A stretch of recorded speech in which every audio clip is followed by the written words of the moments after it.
প্রায় 50টা আইটেমের এখানে গাছ আছে। মাশাআল্লাহ মাশাআল্লাহ। كله أنت أكي أتي صديق فاميلي صح؟ ما في بيه لا ما هي بيع ما في بيه ما شاء الله। এটা হচ্ছে ওনার সুন্দর একটা মজলিস মাশাআল্লাহ। এখানে উনি বন্ধু বান্ধবদের নিয়ে এখানে আড্ডা দেয়। খুবই সুন্দর একটা জায়গা। এখানে উনি ঘুমায়, সুন্দর একটা টেলিভিশনও আছে মাশাআল্লাহ।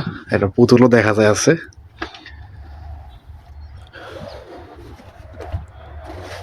أنت مكان هنا ولا برا؟ أنا لا برا। উনি ওনার বাড়ি হচ্ছে দূরে, উনি এই এলাকায় এই জায়গাটা নিছে এবং উনি এখানে থাকে।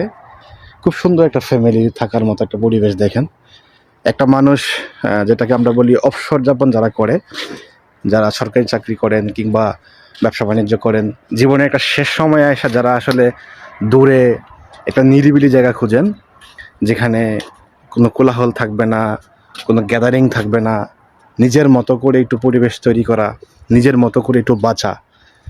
তো মাশাআল্লাহ এখানে প্রায় 50টা আইটেমের গাছ আছে, ছোট বড় বিভিন্ন গাছ মিলে। সেগুলো হচ্ছে লেবু গাছ, খেজুর গাছ তো অবশ্যই থাকে এই দেশে। একাধিক ফ্যামিলি থাকা যাবে, বাট এখানে উনি যেভাবে সুন্দর করে সাজিয়েছেন, এখানে ওনার অবসর সময়টা আমি আশা করি খুবই ভালো কাটে। এখন এখানে কিন্তু ওনার কোনো হেল্পিং হ্যান্ড নাই, ওনাকে সাহায্য করার মতো ওনার কোনো শ্রমিক এখানে নাই, কিন্তু এটা একটা মজার বিষয়। উনি মোটামুটি এই যে যতবার দেখি আমার চোখটা আসলে 3 ফলে চলে যায়। এগুলো হচ্ছে 3 ফল, খুব সুন্দর, মাত্র কাছে আসছে, সম্ভবত মাস 2 পরে এগুলি খাওয়ার উপযোগী হবে। একটা ফল নষ্ট হয়ে গেছে। তো ওনাকে আসলে এখানে উনি কোনো শ্রমিক রাখে নাই, উনি মোটামুটি নিজে নিজেই কাজগুলি করেন।